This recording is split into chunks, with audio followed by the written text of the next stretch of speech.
여러분 지난 3일간 평안하셨습니까?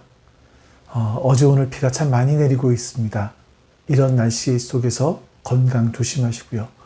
오늘도 하나님 앞에 감사함으로 예배드리는 시간 갖겠습니다. 우리 신앙 고백함으로 하나님 앞에 수요 예배 드립니다. 신앙 고백하겠습니다. 전능하사 천지를 만드신 하나님 아버지를 내가 믿사오며 그 외아들 우리 주 예수 그리스도를 믿사오니 이는 성령으로 잉태하사 동정녀 마리아에게 나시고 본디오 빌라도에게 고난을 받으사 십자가에 못 박혀 죽으시고 장사한 지 사흘 만에 죽은 자 가운데서 다시 살아나시며 하늘에 오르사 전능하신 하나님 우편에 앉아 계시다가 저리로서 산 자와 죽은 자를 심판하러 오시리라. 성령을 믿사오며 거룩한 공회와 성도가 서로 교통하는 것과 죄를 사하여 주시는 것과 몸이 다시 사는 것과 영원히 사는 것을 믿사옵나이다. 아멘.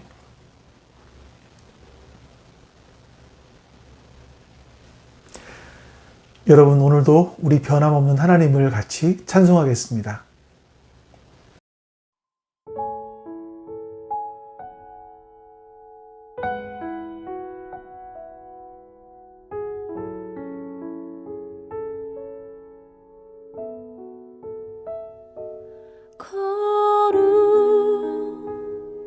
거룩하신 하나님 주께 감사드리세. 날 위해 이 땅에 오신 독생자 예수. 나의 마음과 뜻 다해 주를 사랑합니다. 날 위해 이 땅에 오신 독생자 예수. 내가 약할 때 강함 주고 가난할 때 우리를 부욕해 하신 나의 주. 감사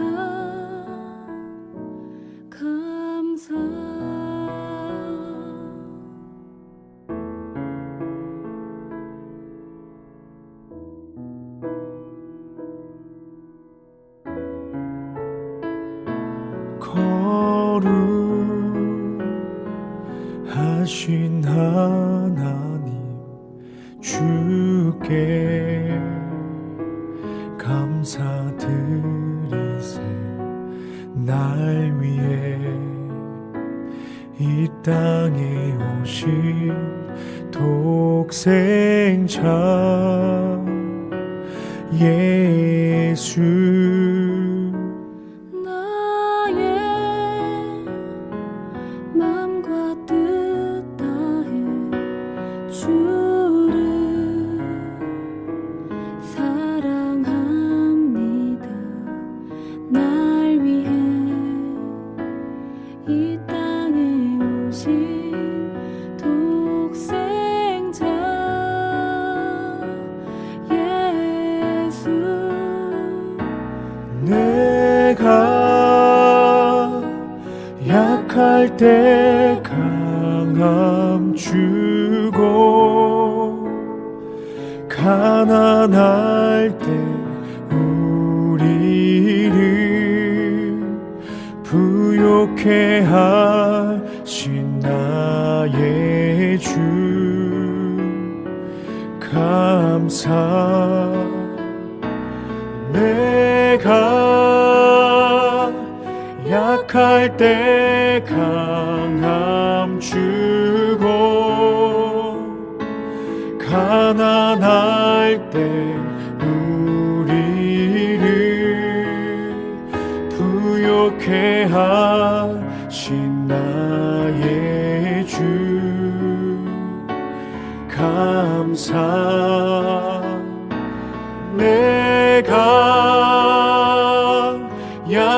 약할 때 강함 주고 가난할 때 우리를 부요케 하신 나의 주 감사 감사.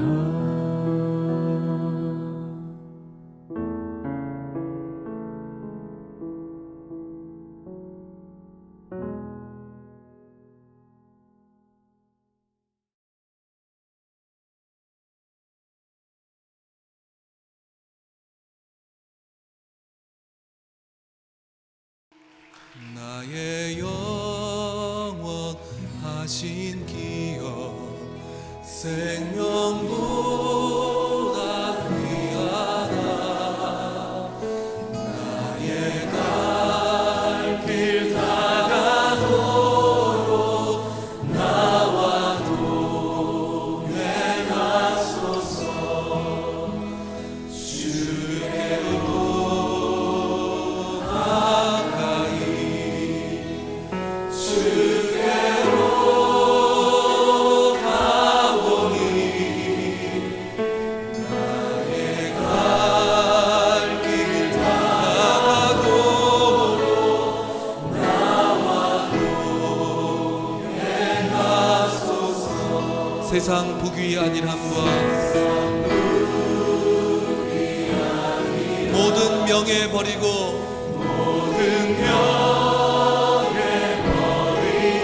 험한 길을 가는 동안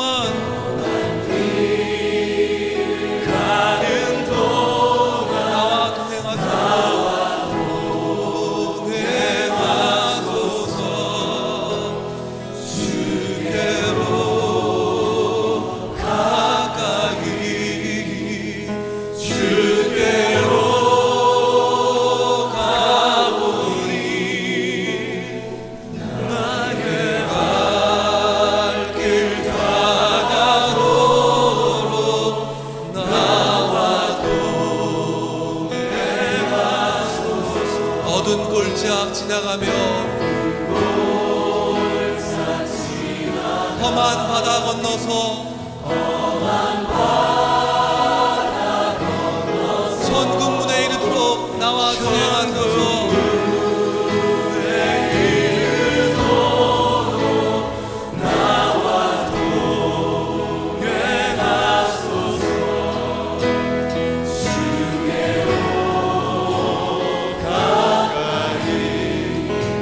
주께로 가보니 나의 갈 길 다가도록 나와 동행하소서. 주께로 가까이 주께로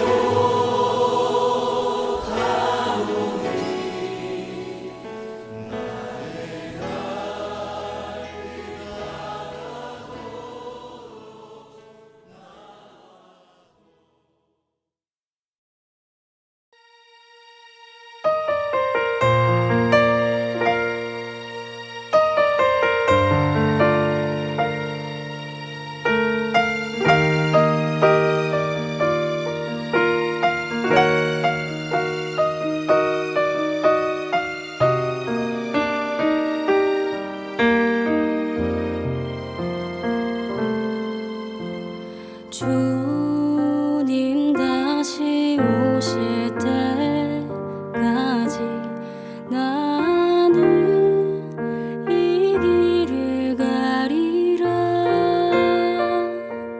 좁은 문 좁은 길 나의 십자가 지고 나의 가는 이 길 끝에서 나는 주님을 보리라. 영광의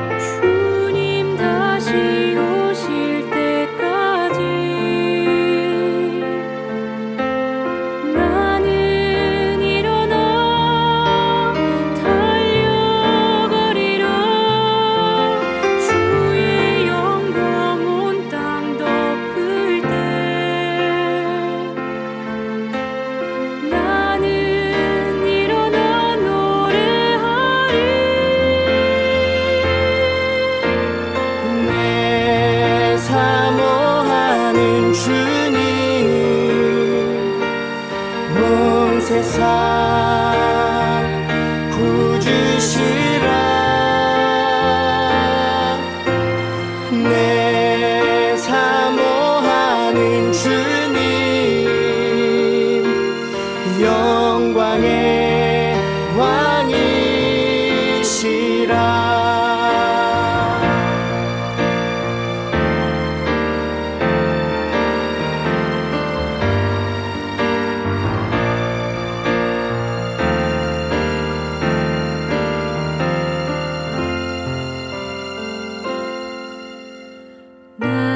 나의 가는 이 길 끝에서 나는 주님을 보리라 영광의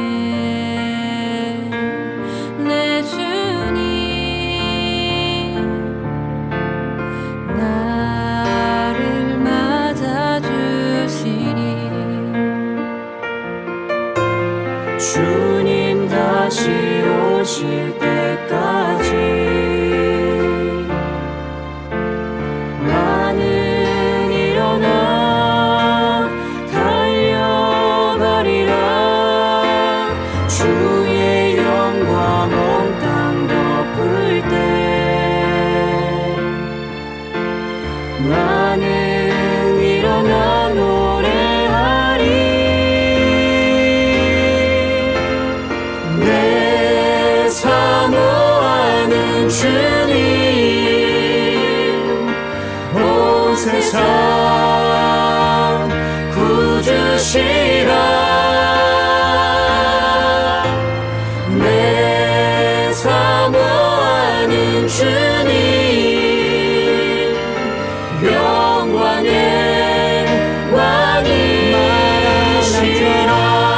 왕이시라 이제 오늘 드린 예배를 위해서 같이 기도합니다. 옆에 기도 제목 보시면서 우리 같이 기도하겠습니다. 여호와께 돌아가자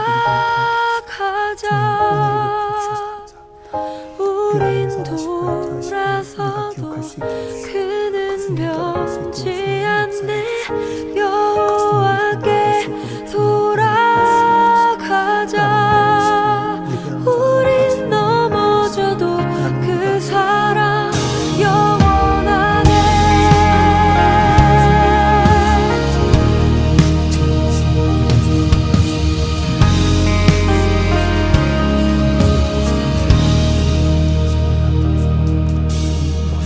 내 백성이 나를 떠나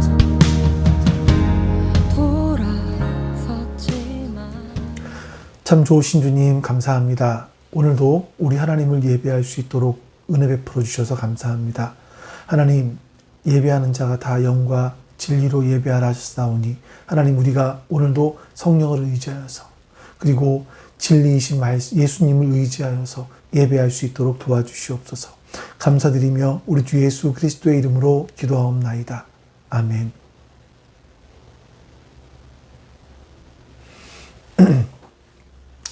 여러분, 이제 우리 하나님 말씀 같이 보겠습니다. 하나님 말씀은 고린도전서 15장 29절부터 34절입니다. 고린도전서 15장 29절에서 34절입니다. 죽은 사람들이 살아나지 않는다면 죽은 사람들을 위해서 세례를 받는 사람들은 무엇하려고 그런 일을 합니까? 죽은 사람이 정말로 살아나지 않는다면 무엇 때문에 그들은 죽은 사람들을 위하여 세례를 받습니까? 그리고 또 우리는 무엇 때문에 시시각각으로 미업을 무릅쓰고 있습니까?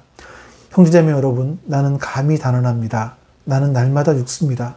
이것은 우리 주 예수 그리스도께서 여러분에게 하신 그 일로 내가 여러분을 자랑스럽게 여기는 것만큼이나 확실한 것입니다. 내가 에베소에서 맹수와 싸웠다고 하더라도 인간적인 동기에서 한 것이라면 그것이 나에게 무슨 유익이 되겠습니까? 만일 죽은 사람이 살아나지 못한다면 내일이면 죽을 터이니 먹고 마시자 할 것입니다. 속지 마십시오. 나쁜 동무가 좋은 습성을 망칩니다. 똑바로 정신을 차리고 죄를 짓지 마십시오. 여러분을 부끄럽게 하려고 내가 이 말을 합니다만 여러분 가운데서 더러는 하나님을 아는 지식이 없습니다. 아멘. 고린도 교회 내에는요, 일부이긴 하지만 죽은 사람들의 부활이 없다, 이렇게 주장하는 사람들이 있었습니다. 사도 바울은 만약에 죽은 사람의 부활이 없다면 예수 믿는 사람들이 세상에서 가장 불쌍한 사람들이다, 이렇게 말을 하죠. 왜냐하면 예수님을 믿는다는 것은요, 눈에 보이는 이 세상의 영광을 목표로 살아가는 것이 아닙니다. 예수님을 잘 믿는다는 것은 이 세상에서 성공하고 이 세상에서 복받고 이 세상에서 잘 된다는 것을 말하는 것이 아닙니다. 예수님을 잘 믿게 되면 눈에 보이는 이 세상에서 추구하는 모든 영광이 진정한 영광이 아니라는 것을 알기 때문에 이 진정한 부활 신앙을 소유한 사람들은요, 이 세상의 모든 것을 해로 여깁니다. 뿐만 아니라 그리스도 때문에 모든 것을 배설물로 생각을 하게 되죠. 초대교회 성도들이 바로 그런 삶을 살아갔다는 겁니다. 자, 여러분, 초대교회 성도들 그리고 사도들이 그렇게 살아갈 수 있었던 이유가 뭐겠습니까?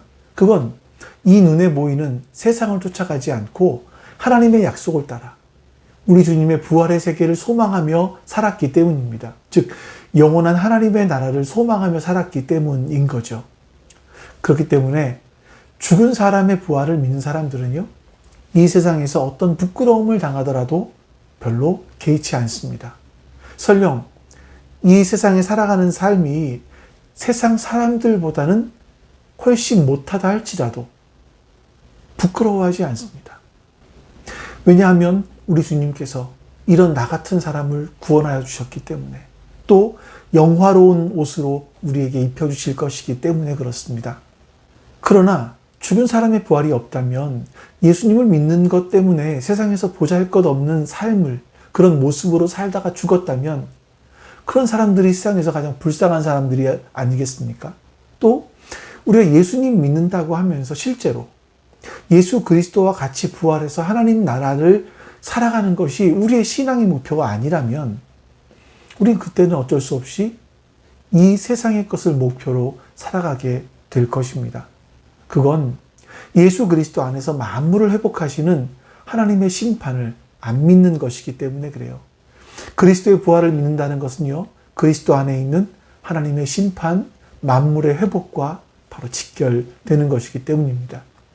그래서 우리 주님이 다시 오시고 우리 모든 사람들이 다 부활할 때 믿는 사람이나 믿지 않는 사람이나 다 예수님께서 모든 것의 주인 되심을 알게 될 겁니다. 그리고 그 앞에 무릎을 꿇게 될 거죠. 예수님은 그 부활의 때에 대해서 이렇게 말씀하셨습니다. 요한복음 5장 29절 말씀을 보겠습니다. 선한 일을 한 사람은 부활하여 생명을 얻고 악한 일을 한 사람들은 부활하여 심판을 받는다. 그렇기 때문에 지금 예수님을 주와 그리스도로 믿는 것보다 더 중요한 일은 없는 겁니다. 지금 예수님을 주와 그리스도로 믿을 수 있다는 것이 너무나 큰 복이라는 것을 우리가 알 수 있지 않겠습니까? 그런데 사도 바울은요, 고린도 교회에 이렇게 죽은 사람의 부활이 없다라고 하는 사람들이 있었기 때문에 이 부활에 대해서 이야기하기 위해서 여러 가지 예를 들어서 증거를 하고 있는 거죠. 이제 그 중에 하나가 부활이 있다라는 증거로 죽은 자의 세례에 대해서 이야기합니다.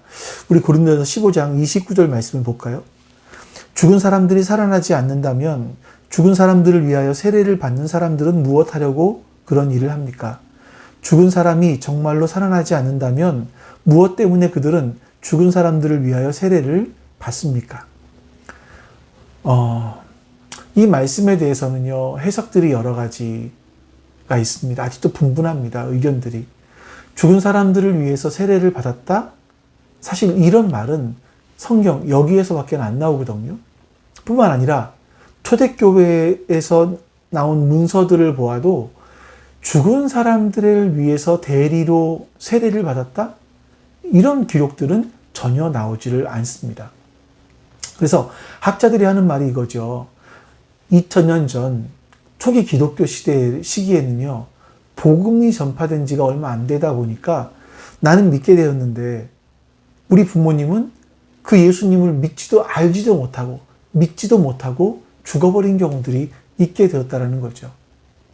그래서 내가 죽은 부모님들을 너무나 사랑하는데 그런 사랑하는 부모님이 예수님을 모르고 죽었잖아요. 자, 그래서 예수님을 그리스도로 믿게 된 사람들은요, 자신들이 하나님 나라 백성이 되었고 죽어서도 하나님의 나라에 갈 것을 알게 됐기 때문에, 그럼 예수님을 믿지 않고 죽은 사람들은, 우리 부모님은 어떻게 되느냐. 그래서 혹시 죽은 사람들을 위해서 자신이 대신 세례를 받으면 그들도 구원을 받을 수 있지 않을까? 이런 생각으로 죽은 사람들을 위해서 대신 세례를 받은 것이다. 이렇게 말을 하기도 합니다. 죽은 사람들을 위해서 세례를 대신 받으려고 하는 그 마음, 우리가 충분히 이해할 수 있지 않겠습니까?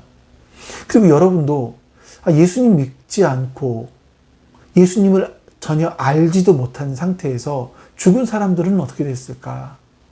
우리 쉽게 이런 말을 하죠. 이순신 장군은 구원 받았을까? 못 받았을까? 우리 이런 말을 하지 않습니까? 이런 것에 대한 궁금증들이 굉장히 많으실 거라고 생각을 해요. 사실은 저도 너무나 궁금합니다. 이런 전제가 필요할 것 같아요. 제 궁금증 속에는 이런 전제가 있습니다. 하나님은 사랑이시고 또 하나님은 공평하신 하나님이시라는 거죠. 저의 궁금함은 복음을 듣고 이해할 정도로 어떤 지적 수준이 있지 못한 사람들은 어떻게 됐을까? 몸의 장애로 인해서 듣지도 못하고 보지도 못하는 사람들은 어떻게 됐을까? 아니, 복음을 들어보기도 전에 태어나자마자 죽어버린 신생아들은 어떻게 될까? 그런 분들은 예수님을 나의 주님이라고 고백하지 못했잖아요. 아니, 복음에 대해서 들어보지도 못했잖아요. 이런 사람은 어떻게 될까? 저는 잘 모르겠습니다. 그러나 제가 분명히 믿는 것은 우리 하나님은 사랑이시고 우리 하나님은 공평하신 하나님이십니다. 그 사랑이시고 공평하신 하나님이 어떻게 하실지 저는 정말 궁금합니다. 아마도 사도 바울은요, 이 죽은 사람들을 위해서 대신 세례를 받는 사람들의 그 마음, 자녀들의 마음, 사랑하는 사람을 잃은 그 사람들의 마음을 이해했던 것 같아요. 그래서 그들의 주장이 성경적인 주장은 아니지만 그럼에도 불구하고 바울은 그 사람들을 책망하지는 않습니다. 그럼 여러분, 사도 바울은요, 왜 갑자기 여기서 이 죽은 사람들을 위해서 대신 세례받는 것에 대해서 이야기를 했을까요? 그것은요, 그들이 잘하고 있었기 때문에 그 주장을 인용했던 것이 아니라 너희들이 하는 주장대로 부활이 없다고 한다면 그렇게 죽은 사람들을 위해서 대신 세례를 받아주는 그런 행위가 무슨 소용이 있겠느냐. 이런 의미로 죽은 사람을 위해서 대신 세례받는 것을 이야기하는 거죠. 그렇다면 당시에 그 죽은 사람들을 위해서 세례를 대신 받았던 것은요, 성경에 대한 믿음, 성경 말씀에 대한 믿음 때문이 아니라 자신이 사랑하는 사람들이 먼저 죽었기 때문에 그들도 어떻게 구원받을 수 없을까 하는 바람 때문이었겠죠. 여러분, 근데 이게 참 무서운 것 같습니다. 이 사람들의 바람은 성경 말씀을 잘못 해석하고 왜곡시키기도 한다는 거죠. 이런 통계를 얼마 전에 봤습니다. 로랑 베그라는 교수가 쓴 도덕적 인간은 왜 나쁜 사연을 만드는가, 이런 책에 보면 그 책의 내용 중에 이런 설문조사 내용이 하나 나온다고 해요. 미국에서 조사를 한 것인데 1000명의 일반인들에게 질문했습니다. 이 사람들이 기독교 신앙을 갖고 있던 없던 상관없이 죽어서 천국에 갈 것 같은 유명인은 누구인가? 라고 물었던 거죠. 그랬더니 첫 번째로 대답을 했던 사람이 바로 테레사 수녀일 것이다. 79%가 테레사 수녀는 천국에 갈 수 있을 것이다 라고 답을 했다라는 겁니다. 그러니까 1000명 중에 790명 정도가 테레사 수녀는 천국에 갈 수 있었을 것이다. 이렇게 답을 했다라는 거죠. 자, 그 다음에 아직 살아있는 사람, 이 대답이 참 특이한데 마이클 조던이 천국에 갈 수 있었을 것이다. 이렇게 65%가 답을 했고요. 또 다이애나 황태자비가 60% 정도 이 사람도 천국에 갔을 것이다 라고 이야기를 했답니다. 이 조사에서 가장 재미있는 것이 뭐냐면 테레사 수녀보다 더 천국에 갈 확률이 높다라고 말하는 사람들이, 부류의 사람들이 있었어요. 그게 누구냐면 그 87%가 이 사람들은 천국에 갈 수 있다라고 얘기를 했는데 그게 누구냐면 바로 자기 자신이었습니다. 이게 뭘 말하는 거냐면 여러분, 사람들은 구원에 관한 문제를 생각할 때 언제나 자기중심적으로 생각을 한다라는 거죠.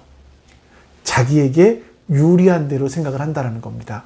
그래서 테레사 수녀 하면 굉장히 헌신적인 삶을 살았던 분인데 그분보다 자기가 더 천국에 갈 확률이 높다 이런 생각을 했다라는 겁니다. 아마 자기 자신의 바램을 이렇게 표현한 것이겠죠. 그런데 문제는 이런 바램이 잘못하면 성경 말씀을 자기에게 유리한 방향으로 해석을 하게도 한다는 겁니다. 그러니까 고린도 교회의 성도들 중에 일부가 죽은 사람을 위해서 대신 세례받으면 죽은 사람들이 구원받을 수 있다라는 생각을 한 것처럼 말이에요. 그렇기 때문에 우리가 성경을 읽을 때 하나님께서는 왜 이런 말씀을 하셨을까? 이런 생각을 가지고 말씀을 봐야지. 이 말씀은 어떻게 나에게 힘이 될 수 있을까? 이 말씀이 어떻게 나에게 위로를 줄 수 있을까? 어떻게 나에게 유익을 줄까? 이런 나의 관점에서 성경을 보는 것은 여러분 주의하셔야만 합니다. 큐티를 만약에 나의 관점에서만 하면 이건 말씀을 오해할 수 있는 부분이기도 한 거죠. 자, 단편적인 예를 하나 들어본다면 천주교에서 말하는 연옥설 또 면죄부 이런 것이 아닐까 하는 생각이 들어요. 영화평론가 이동진 씨 있죠. 이분이 한 프로그램에서 연옥에 대한 이야기를 했습니다. 근데 이제 이 사람은 신학자가 아니잖아요. 일반인이잖아요. 영화평론가. 이 사람이 바라본 연옥에 대한 이야기여서 조금 새롭다라는 생각이 들었어요. 이분이 이렇게 말합니다. 연옥은 사실 신학적인 증거는 굉장히 빈약한 것이다. 그럼에도 불구하고 중세교회에서는 연옥에 대해서 말을 했다라는 거죠. 자, 그러면 왜 중세교회에서는 연옥에 대한 이야기를 했을까? 추측하기를 기독교인들의 죄책감 때문에 만들어진 것이 아닌가. 이런 생각을 한다라는 겁니다. 자, 예를 들어서 성경에서 금지하고 있는 행동을 우리 부모님들이 했어요. 우리 가족이 했어요. 근데 우리 아버지가, 사랑하는 아버지가 세상을 떠났죠. 그럼 성경의 논리대로 본다면 지옥으로 가는 거 아니겠습니까? 그럼 이제 마음이 아프잖아요. 걱정이 되잖아요. 그런데 교회에서 말하기를 천국과 지옥 이 중간에는 연옥이라는 것이 있다. 그래서 아버지는 지금 죽어서 연옥에 가 있을 거다. 그리고 이 땅에서 연옥에 가 계신 부모님을 위해서 헌금을 하거나 기도를 하거나 하면 연옥에 계신 부모님이 천국으로 갈 수 있다. 이런 어떤 믿음? 이런 거를 주기 위해서였을 것이다. 이렇게 이야기를 합니다. 상당히 타당성이 있는 그런 말이라고 생각을 해요. 저는요, 이 연옥에 대한 교리를 만들어냄으로 말미암아 이 하나님의 주권에 속한 부분을 인간이 어떤 돈이나 공로가 거기에 개입하기 시작했다라는 생각이 들어요. 돈으로 구원을 얻을 수 있다라고 하는 면죄부 역시 마찬가지 아니겠습니까? 물론 이게 역사적으로 여러분 아시는 분들은 아시겠지만 로마의 베드로 성당을 짓다가 이게 이제 돈이 다 바닥이 나니까 면죄부를 팔게 되죠. 그래서 거기서 나온 돈으로 베드로 성당을 다 완공했다. 이런 것들은 우리가 많이 알고 있는 역사적인 사실이 아니겠습니까? 그래서 우리가 성경을요, 하나님을 나의 필요에 초점을 맞추고 해석을 하기 시작한다면 여러분 잘못된 해석들을 우리가 얼마든지 할 수 있다라는 겁니다. 그렇기 때문에 성경은요, 나의 필요에 초점을 두는 것이 아니라 하나님께 초점을 두고 말씀을 읽으셔야만 하는 겁니다. 우리 본문 30절, 31절 말씀을 우리 같이 한번 읽어보도록 하겠습니다. 그리고 또 우리는 무엇 때문에 시시각각으로 위험을 무릅쓰고 있습니까? 형제자매 여러분, 나는 감히 단언합니다. 나는 날마다 죽습니다. 이것은 우리 주 예수 그리스도께서 여러분에게 하신 그 일로 내가 여러분을 자랑스럽게 여기는 것만큼이나 확실한 것입니다. 여러분, 사도 바울은요, 부활의 주님, 곧 우리의 머리가 되신 주님이 계시기 때문에 시시각각으로 자기는 위험을 무릅쓰고 있다, 이렇게 말을 하죠. 여러분, 사도 바울이 얼마나 위험한 삶을 살았는지가 고린도후서 11장에 보면 나옵니다. 그 말씀도 한번 읽어드려 볼게요. 유대 사람들에게 마흔에서 하나를 뺀 매를 맞은 것이 5번이요. 채찍으로 맞은 것이 3번이요.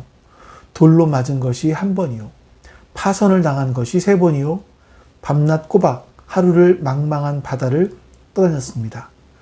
자주 여행하는 동안에는 강물의 위험과 강도의 위험과 동족의 위험과 이방 사람의 위험과 도시의 위험과 광야의 위험과 바다의 위험과 거짓 형제의 위험을 당하였습니다. 수고와 고역에 시달리고 여러 번 밤을 지새고 줄이고 목마르고 여러 번 굶고 추위에 떨고 헐벗었습니다. 여러분, 바울은 도대체 왜 이런 삶을 살았습니까?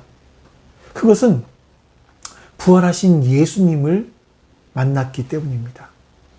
바울은 왜 날마다 죽는다라고 말을 합니까? 그것은 죽어도 상관이 없는 부활의 세계가 있음을 알았기 때문이죠. 사람들에게 왜 사느냐고 물어보면 뭐라고 답을 합니까? 대부분 먹고 살기 위해 산다, 이렇게 얘기를 하지 않습니까?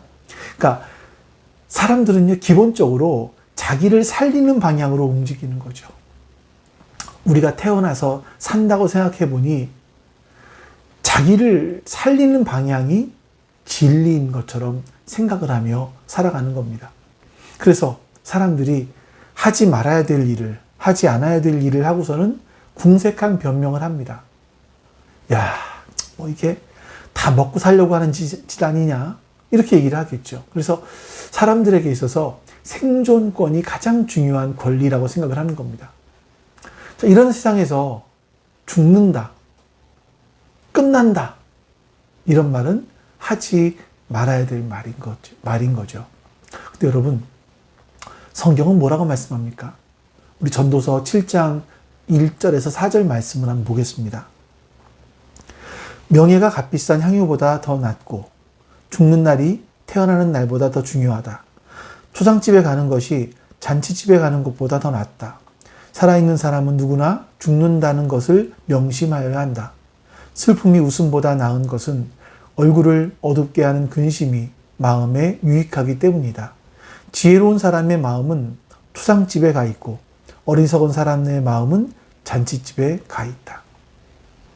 이 말씀에 보면 전도서 기자는요, 죽는 날이 태어나는 날보다 낫다, 이렇게 이야기를 합니다. 근데 우리는 이 말씀을 보지만 생일은 축하하는데 죽음에 대해서는 어떻습니까? 축하하지 않죠. 오히려 애통해 하지 않습니까? 슬퍼하지 않습니까? 자, 왜 그렇습니까? 우리들은 기본적으로 이 세상을 더 소중하게 생각하기 때문입니다. 하지만 지혜로운 사람의 마음은요, 초상집에 가 있습니다. 왜 마음이 초상집에 가 있는 사람이 지혜로운 사람입니까? 모든 사람들은 마지막이 있고 그 마지막은 죽음이라는 것을 알고 있기 때문인 겁니다. 그래서 여러분, 인생을 제대로 평가하려면 죽음에서 우리의 인생을 다시 한번 돌아봐야 되는 겁니다. 그래서 여러분, 사도 바울이 자랑한다는 게 뭡니까? 우리 31절 말씀을 다시 보면, 형제자매 여러분, 나는 감히 단언합니다. 나는 날마다 죽습니다. 이것은 우리 주 예수 그리스도께서 여러분에게 하신 그 일로 내가 여러분을 자랑스럽게 여기는 것만큼이나 확실한 일입니다. 여러분, 바울은요, 날마다 죽는다라고 얘기합니다. 이건 너무나 자랑스럽고 너무나 확실한 일이다 라고 얘기하죠. 여러분, 왜 이렇게 날마다 죽는 것이 자랑스러운 일이고 확실한 일입니까? 그것은요, 부활의 세계가 있기 때문이에요. 만약 죽은 사람의 부활이 없다면 내일 죽을 거니까 그냥 먹고 마시자, 즐기자, 이렇게 할 것이라는 겁니다. 32절 말씀 보겠습니다. 내가 에베소에서 맹수와 싸웠다고 하더라도 인간적인 동기에서 한 것이라면 그것이 나에게 무슨 유익이 되겠습니까? 만일 죽은 사람이 살아나지 못한다면 내일이면 죽을 터이니 먹고 마시자 할 것입니다. 사도 바울이 에베소에 가 있었을 때는 3차 전도 여행 때입니다. 그러니까 에베소에서 약 3년 정도 머물렀는데요. 이 3년 정도 머물러 있으면서 지금 고린도전서를 쓴 겁니다. 그런데 사도 바울이 에베소에 있는 동안 맹수와 싸웠다라고 얘기를 하죠. 자, 당시에 여러분, 혹시 이렇게 생각하실까봐 말씀을 드립니다. 당시에는요, 원형극장에서 검투사들과 맹수들과 막 싸웠잖아요. 또 네로 황제가 기독교인들을 이 원형 경기장 안에 넣어놓고 맹수들의 사자의 밥이 되기도 하지 않았습니까? 근데 이 바울이요, 에베소에 있을 때는요, 이 네로 황제의 박해가 시작되기 이전입니다. 그렇기 때문에 바울은 원형 경기장에 들어가서 맹수와 직접 싸웠다는 의미라기보다 여기 있는 대로 맹수와 싸웠다고 하더라도, 그러니까 이런 위험을 당했다고 한다면 이런 의미가 될 겁니다. 자, 그런데 그렇게 싸운 것이 인간적인 동기, 즉 어떤 내 욕심대로 살다가 이런 위험을 당했다면 그게 내가 무슨 유익이 있겠느냐라는 거죠. 또 나의 이름을 높이기 위해서 아니면 누군가를 구하기 위해서 맹수와 싸우는 일을 했다고 한다고 할지라도 그게 무슨 유익이 되겠냐. 나는 그런 일 하지 않겠다라는 겁니다. 그건 나에게 아무런 유익이 되지 않으니까. 그런 선한 일을 하지 않아도 내일이면 저 사람 먼저 죽지만 나도 내일이면 죽을 건데, 모두 죽을 건데 그냥 현재 살아가고 있는 동안에 먹고 마시자, 이렇게 말하지 않겠느냐라는 거예요. 하지만 그렇지 않죠. 죽은 사람이 다시 살아나지 못하고 우리의 신앙의 목표가 예수 그리스도의 부활이 아니라면 여러분, 먹고 마시는 게 훨씬 지혜로운 일이 아니겠습니까? 그런데 왜 이 세상을 즐기지 않나요? 한 가지입니다. 이유는요, 예수님을 믿기 때문이죠. 예수님께서 부활하신 것과 같이 나도 부활할 것이고 그 후에는 심판과 상급이 있다는 것을 믿기 때문입니다. 그래서 34절에 보시면 사도 바울이 죽은 자의 부활이 없다고 하는 사람들에게 속지 말라고 이야기합니다. 깨어서 의를 행하고 죄를 짓지 말라, 이렇게 이야기를 하죠. 우리 말씀 읽어보겠습니다. 속지 마십시오. 나쁜 동무가 좋은 습성을 망칩니다. 똑바로 정신을 차리고 죄를 짓지 마십시오. 여러분을 부끄럽게 하려고 내가 이 말을 합니다만 여러분 가운데서 더러는 하나님을 아는 지식이 없습니다. 자, 이 말씀에서 여러분, 우리를 속이는 나쁜 동무가 누구일까요? 그건 인간의 삶은 이 세상뿐이다 라고 말하는 사람들입니다. 그런 사람들은 하나님 나라를 소망하고 의로운 사람들을 삶을 살아가는 그 좋은 습성을 망치는 그런 나쁜 사람들이다, 나쁜 친구들이다, 이렇게 말을 하는 거죠. 자, 그렇기 때문에 정신없이 그냥 생각 없이 그냥 살지 않고, 그렇게 살지 말고 분명한 의식을 가지고 죄를 짓지 말아야 한다고 말하는 겁니다. 왜냐하면 우리가 예수 그리스도의 부활을 믿는다는 것은요, 바로 예수 그리스도의 심판을 통해서 만물을 회복하시는 하나님의 주권을 믿는 것이기 때문에 그래요. 내가 인생 속에서 참된 열매를 거두기 위해서는요, 지금 의를 행해야 합니다. 악한 열매를 거두지 않기 위해서는요, 죄를 짓지 말아야 되는 거죠. 그래서 바울은 나는 날마다 죽습니다, 이렇게 고백을 한 것입니다. 그런데 나는 날마다 죽는다라는 이 말씀은요, 또 오해하실까봐 이순신 장군께서 이런 말을 했죠. 죽고자 하는 자는 살 것이요 살고자 하는 자는 결국 죽을 것이다. 이렇게 말하지 않았습니까? 근데 이 말과는요, 다른 이야기입니다. 여기서 말하는 죽음, 죽으려고 한다는 것은요, 결국 자기를 살리기 위해서 죽음을 각오하고 싸우라는 거 아니겠습니까? 혹여나 죽더라도 나라가 너의 이름을 기억해 줄 것이고 백성들이 너의 이름을 기억해 줄 것이고 후세에 너희들은 충신의 반열에 오를 것이다. 너희들의 죽음은 그런 죽음이다. 라는 그런 거 아니겠습니까? 그러나 여러분, 예수님을 위해서 죽는다. 라는 것은요, 이 땅에서 그렇게 영광스러운, 이 땅에서는 영광스러운 죽음이 아니에요. 여러분, 예수님의 십자가 죽음을 한번 생각해 보십시오. 예수님이 십자가의 죽음의 길을 걸어가실 때 가족들이 이해를 했나요? 아니면은 제자들이 이해를 했습니까? 아무도 이해하지 못했습니다. 사람들은 예수님께 무엇을 얻기 위해서 따라다니다가 예수님이 십자가에 달려 돌아가시자 그 앞에서 모두 예수님을 부인하고 도망가 버렸습니다.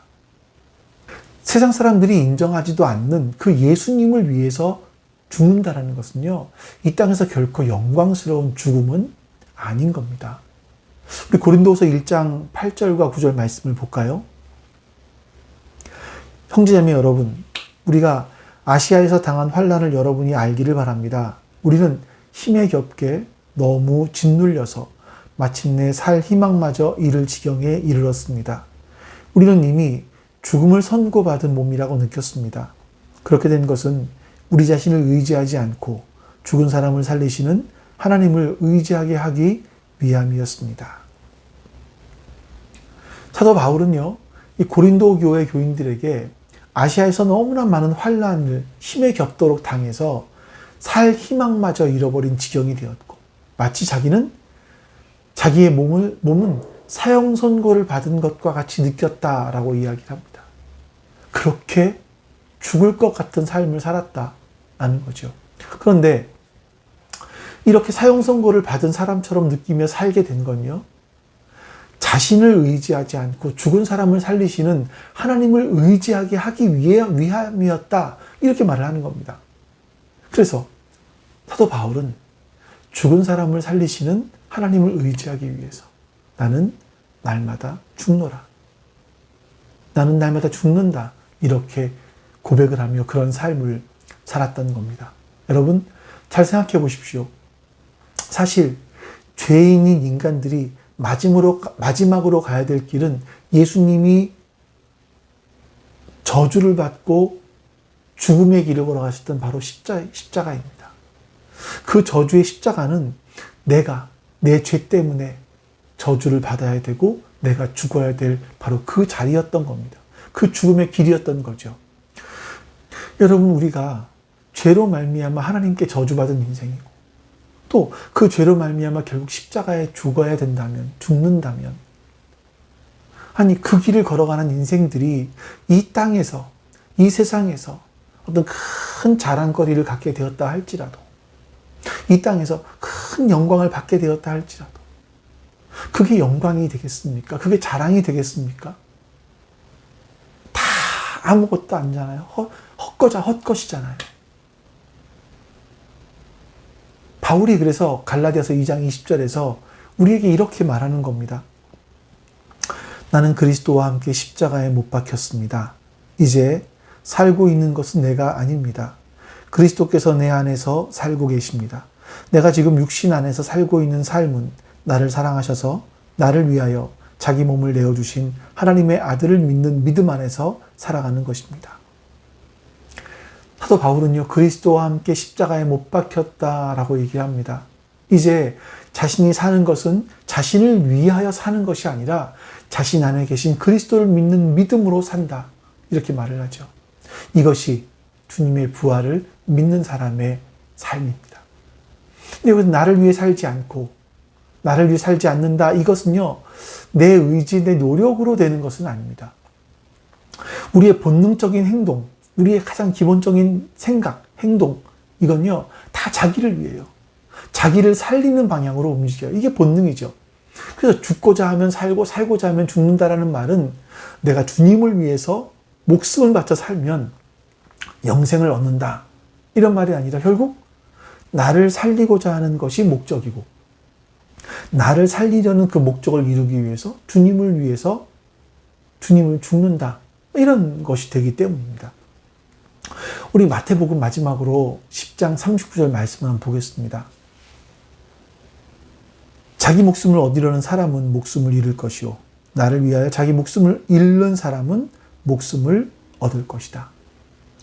세상의 사람들은요, 아무리 살려고 발버둥을 쳐도 결국은 죽음으로 끌려갑니다. 그러나 우리를 부르신 주님께서는요, 우리가 자기를 위해서 살려고 하지 말고 예수님을 위해 죽으라고 하십니다. 그러면 그 끝은 죽음이 아니라 참된 목숨, 참된 생명을 얻게 될 것이라고 말씀하시는 거죠. 그래서 우리는요, 죽은 우리를 살리시는 하나님을 의지하는 삶을 살아야만 하는 겁니다. 그런 삶이 바로 참된 생명을 얻는 길이다. 성경은 우리에게 이렇게 말씀합니다.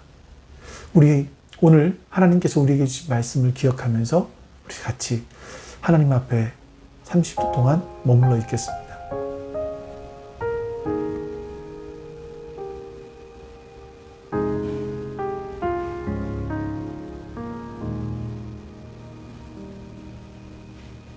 내 백성이 나를 떠나 돌아섰지만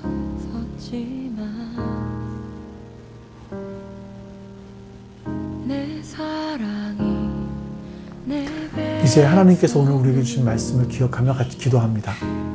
아버지 하나님 감사합니다. 선하신 주님께서 오늘 우리 가운데 함께 하시고 우리에게 은혜를 베풀어 주시니 감사합니다. 하나님의 선하심이 오늘 우리 가운데 이루어지게 해주시고 우리가 예수 그리스도의 부활을 믿지 못하는 죽은 자의 다시 살아남을 우리가 다시 살아날 것을 믿지 못하는 것이 얼마나 헛된 모습인지 깨닫게 해주시옵소서. 그리고 우리가 이 땅을 살아가면서 예수 그리스도의 부활하심과 같이 우리도 부활할 것을 믿고 참으로 거룩하게 의롭게 죄를 짓지 살아갈 수 있도록 주님의 여호와께 돌아가자. 우린 넘어져도 그 사랑 영원하네.